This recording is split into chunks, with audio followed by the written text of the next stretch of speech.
What's good, YouTube? It's your boy Leo coming to you guys with yet another video. So, as we all know, TNA is this Saturday for TNA Hard to Kill, the first pay-per-view, or PLE, since they are calling it PLEs now for TNA and everything like that. So that pay-per-view is the Saturday. I already dropped my predictions. If you haven't checked out my predictions, go watch it.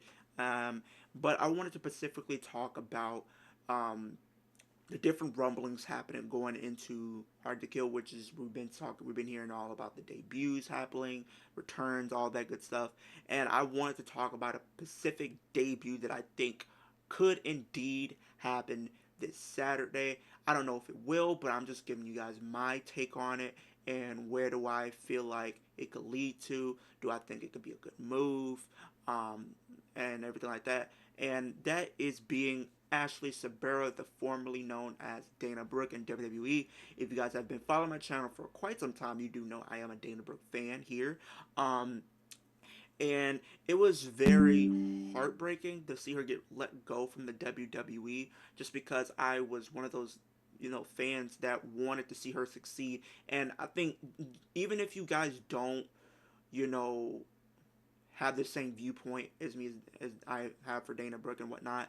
Um, you guys gotta admit, like she tried everything she could to make everything she had work, and it sucks that she was always working to get better, working at her craft, and it seemed to me like they never really gave her an opportunity to do much of anything. I mean, she did have a 24/7 championship, but they dumped on all that.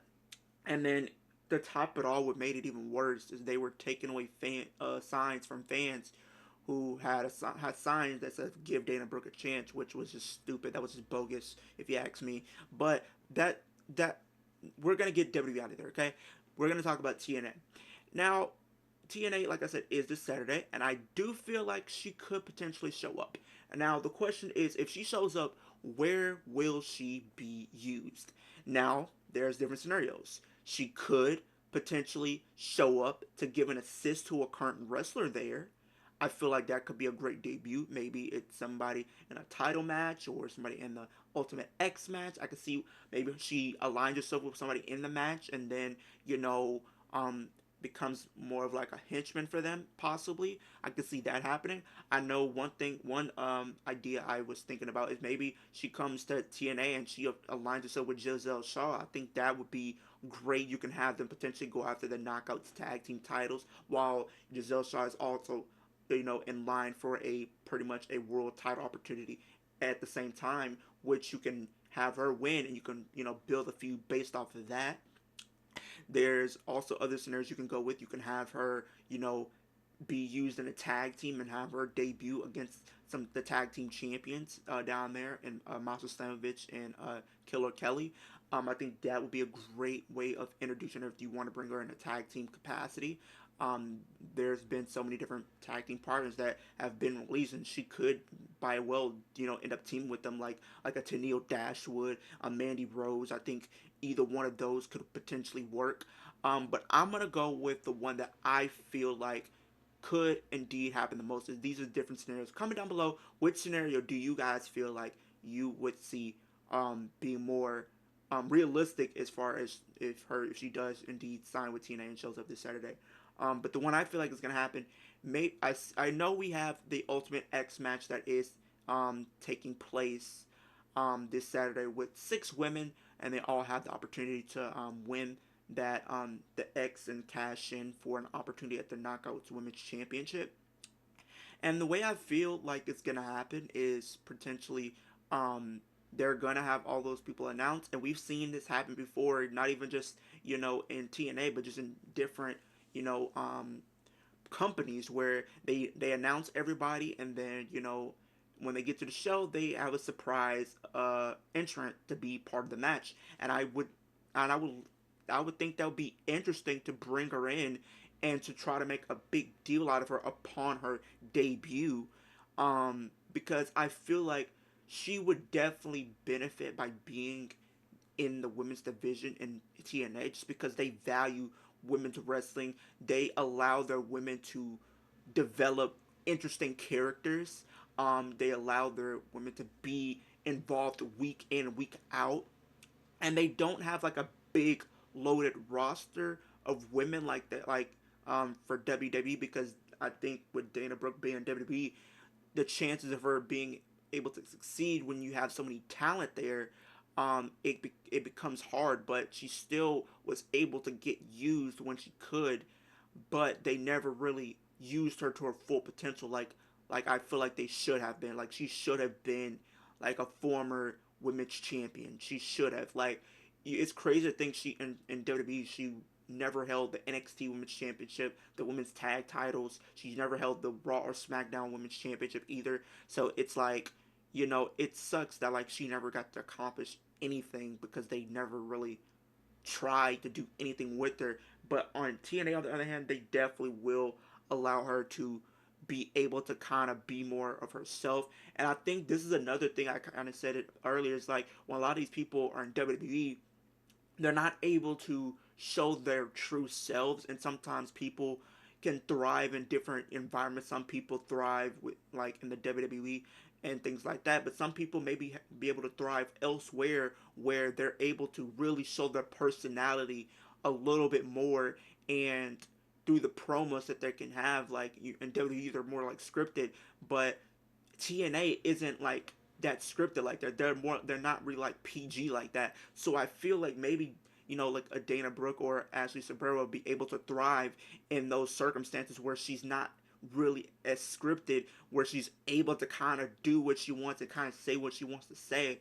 So I think that would definitely help her in the grand scheme of things, to where she is able to show more of her personality, with everything that she does, from her character to the promos that she decides to shoot and everything like that. I think that's something that would definitely be interesting. And like I said, I think she could be a surprise opponent and have her win, because I do think, she teased an opportunity in a match that she wants to have with Trinity. I think that you could potentially go all in on that. No pun intended to AEW. But you could have her, show up and be a surprise entrant and have her win, and then you can have her cash in, and that's gonna make her an even bigger deal, because she made a great debut. She won on one the match, and then she ended up winning the title. Like you created a new star in just one night, and there's not many times we've seen a created star do that. And I feel like Scott D'Amore would definitely be able to work with her and help her develop, because she is somebody that's very underrated in my opinion. I think a lot of people can agree that she never really got to grab that brass ring, and I feel like maybe her going to TNA could be just a trick. And people might be on here who come through here and watch this video be like, well, I still don't believe in her. Well, look at the record. Like, look at Deonna Purrazzo, right? She was in WWE. She was pretty much in the same position Dana Brooke was, where she wasn't getting used. She was very underrated on the roster. Never got an opportunity to do much of anything. She got released. She went to TNA and revitalized her career. She stayed down there for like 5 years, and now she's literally one of the best women in the world right now.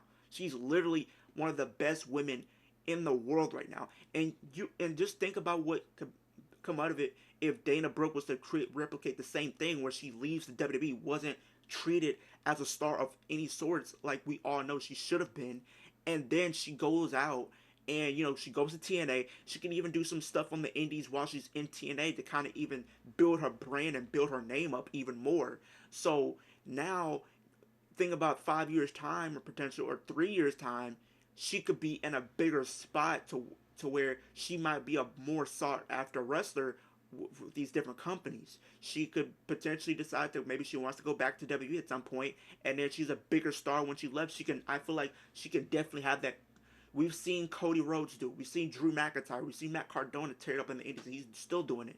Like, we've seen these different guys do it, and I feel like Dana Brooke could be the one of those few women that's able to do just that, to where they were underrated. They went out and made a name for themselves and made themselves even bigger outside of WWE, to where the point that they don't necessarily need WWE, but when they go back, they're an even bigger star now than they were a couple of years prior. So I do think that is something that I can see happening with her, and I feel like she would have so many great matches with a lot of the girls that they have down there. Like her versus Tasha Steelz can be great. Her versus Jordan Grace could be great.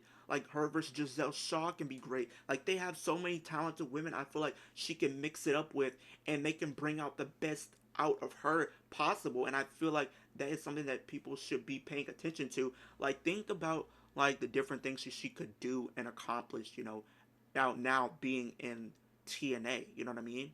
Like we, I think, and here's another thing.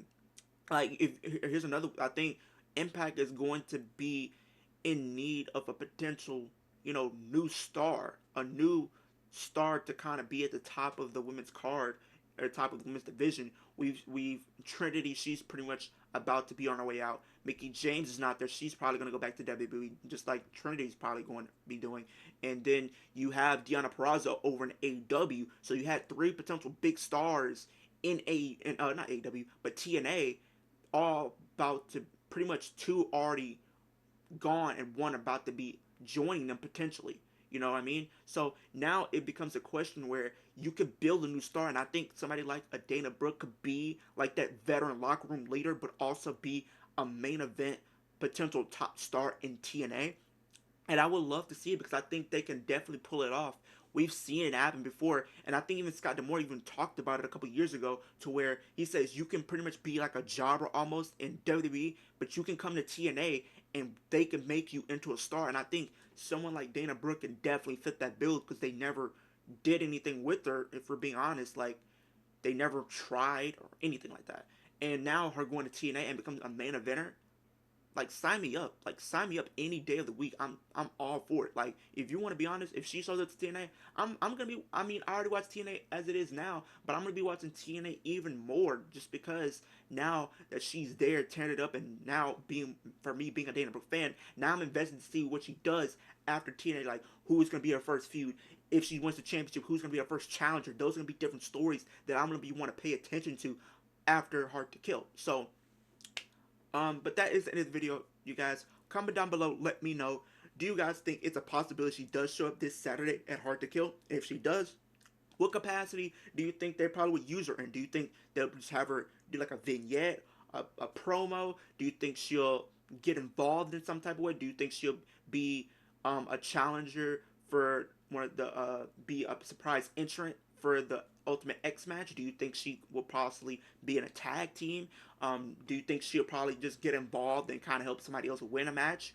Let me know all that down in the comment section down below. Would love to hear what you guys have to say. We're on the road to 750 subscribers. We're almost there. I think we're about 3 subscribers away. So let's get this. Let's get 750 by Hard to Kill. And yeah, but I appreciate everybody tuning in, and I'll see you guys in the next video.